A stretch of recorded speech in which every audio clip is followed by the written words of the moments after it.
Hello and welcome to the newest episode of Spookier Times, a podcast of horror, gothic, and weird fiction across media. I'm your host, Robert J. Gannon. You can find me there at all social media. And today, I want to play a game. Well, I don't want to play the game, because the games we're discussing are actually deadly games. This is one of my favorite contemporary subgenres of horror.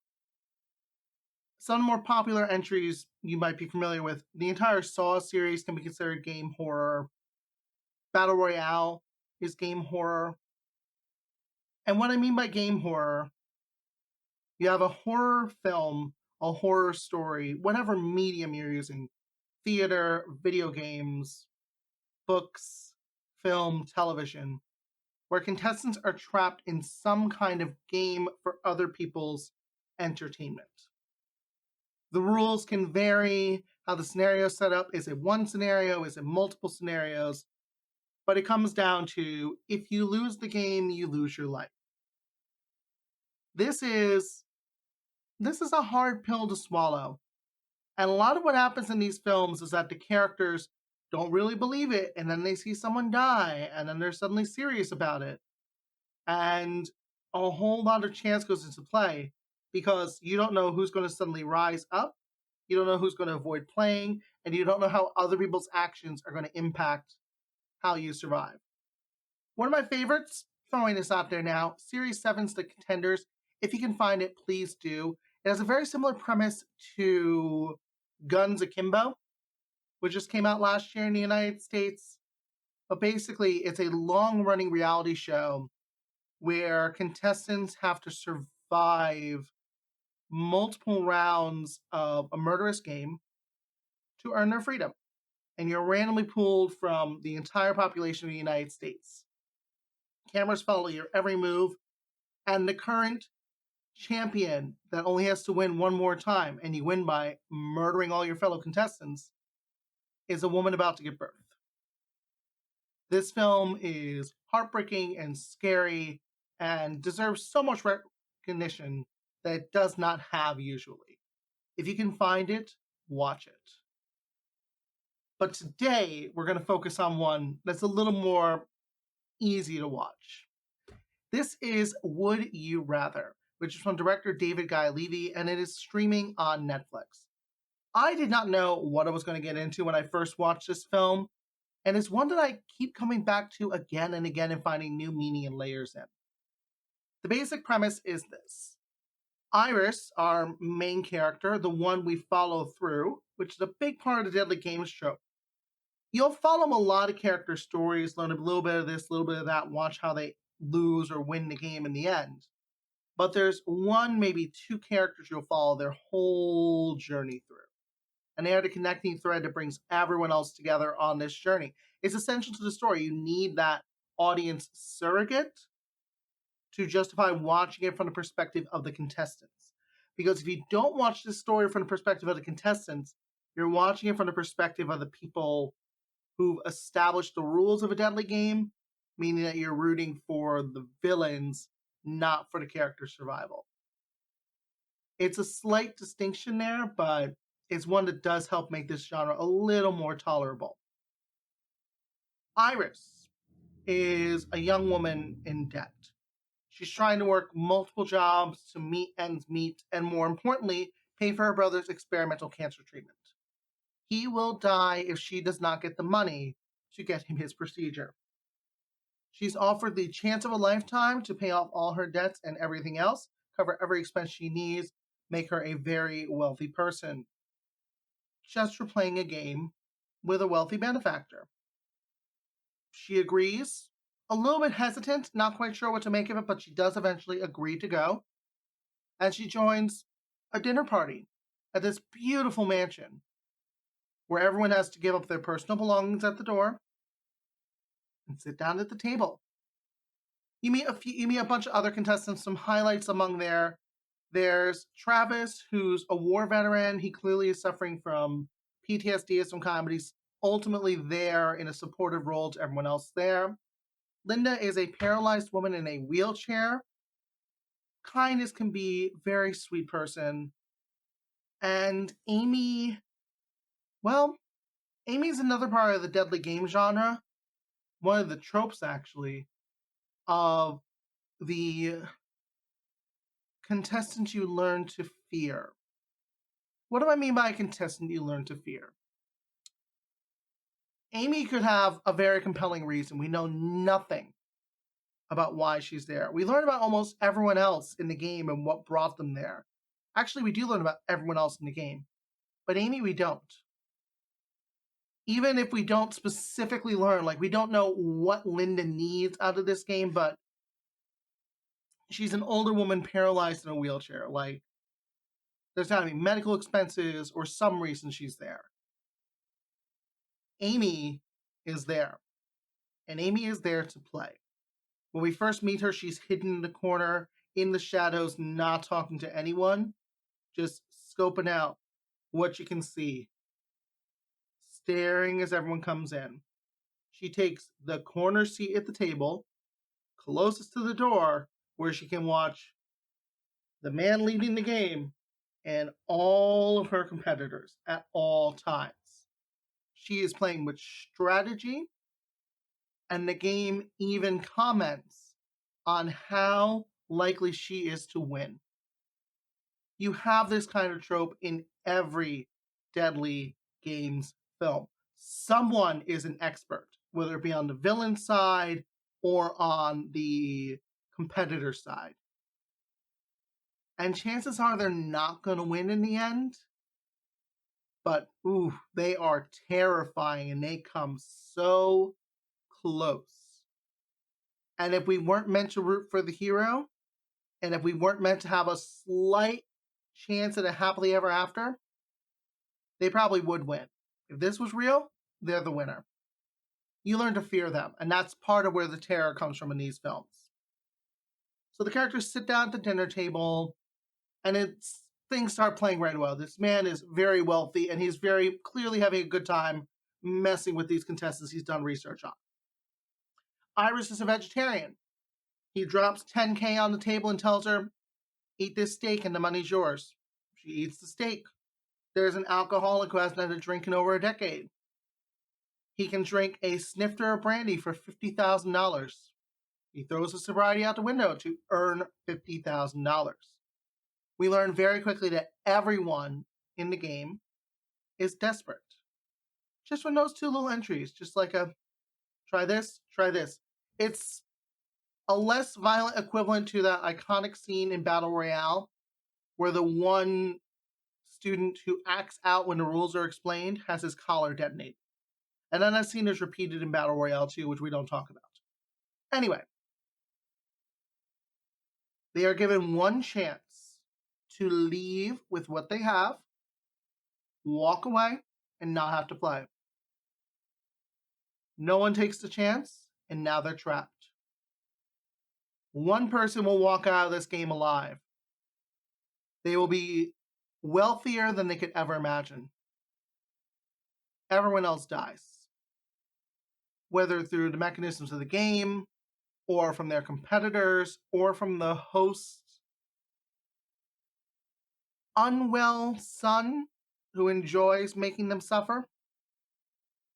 You're not walking out easy, and you're certainly not walking out without scars. Some of the games include choose to electrocute yourself or the person next to you at your table. Wrap a firework in your hand with duct tape and ignite it and see if you survive. Or be prepared to hold your breath a long time underwater based on a random draw of a card. These games are not meant to be survived, and frankly, from the way the whole game is set up, I imagine, since it's a play or you die scenario and you only have a certain amount of time to make that choice, there have been many nights where this party has ended with no winners and no loss to the host. So what is so interesting to me about Would You Rather? The first one is, it is very, very rare in this genre that the contestants get to choose to play the game.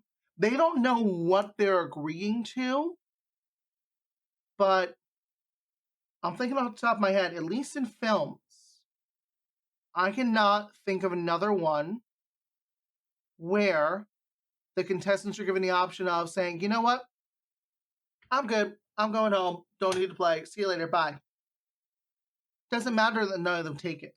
They had a chance after seeing the manipulation that was at play during the dinner, forcing the vegetarian and the alcoholic to face something they had moral objections to for money while watching the host and the security guards laugh.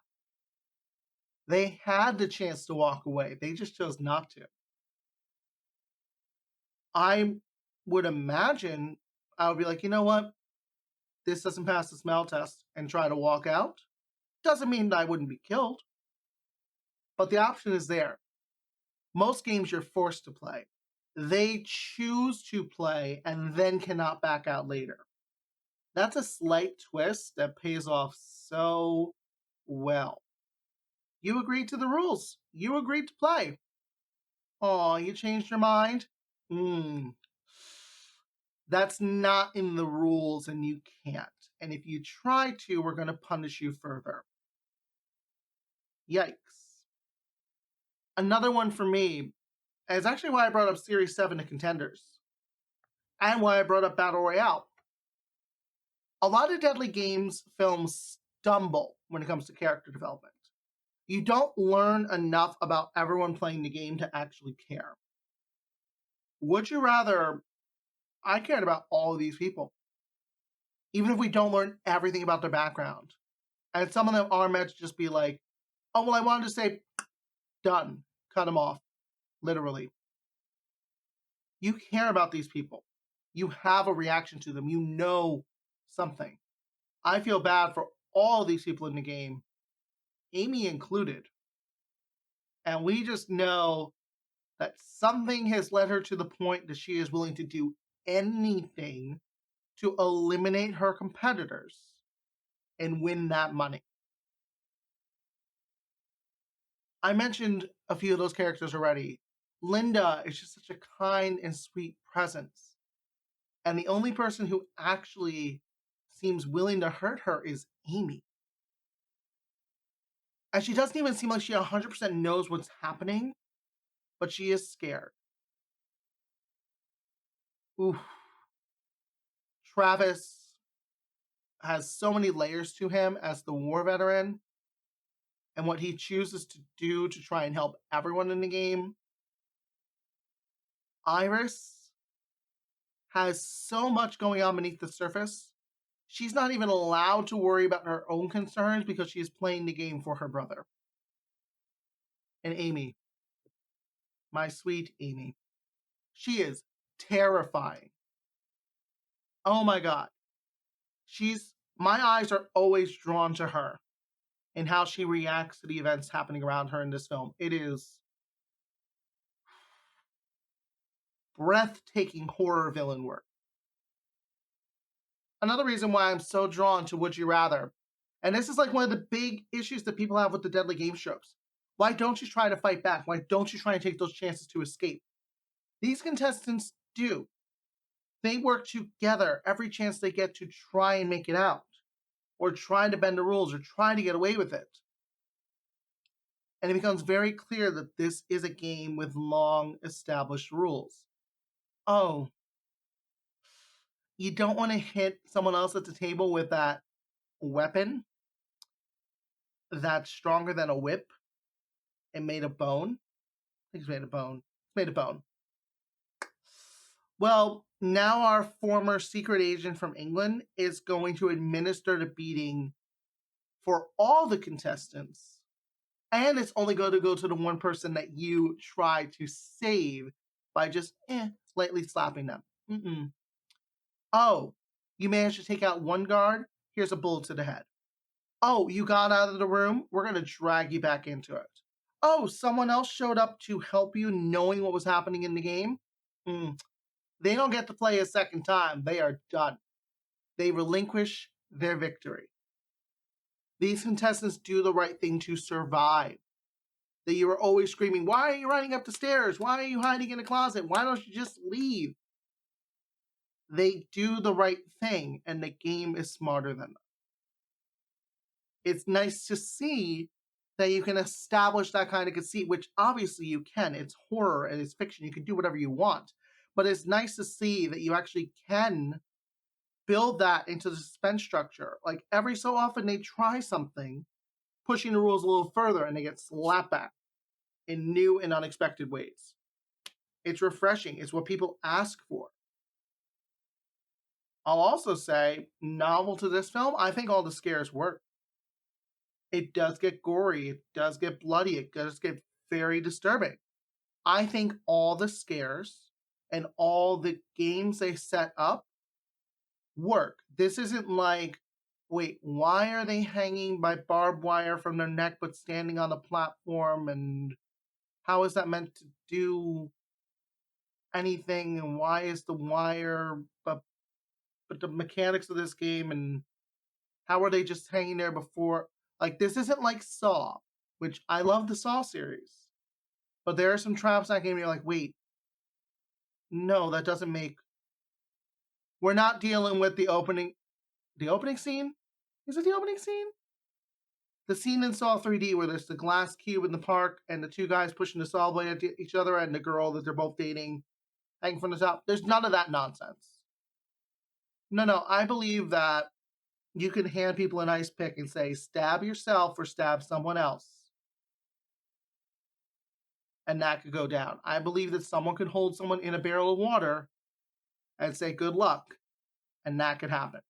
Not that this film could happen in any realistic way, but it feels real in the moment, and the scares work because of it. It's because the construction of the games just work. And the last part, and this is one of the tropes of the genre, like even when you go outside of horror or do something like the Hunger Games, eventually the contestants are forced to play or they're gotten rid of for not being willing to play. Would you rather? It's pretty clear there's some setups here. And not that they want a particular contestant to win, but it is very, very easy to be the next person they target to lose.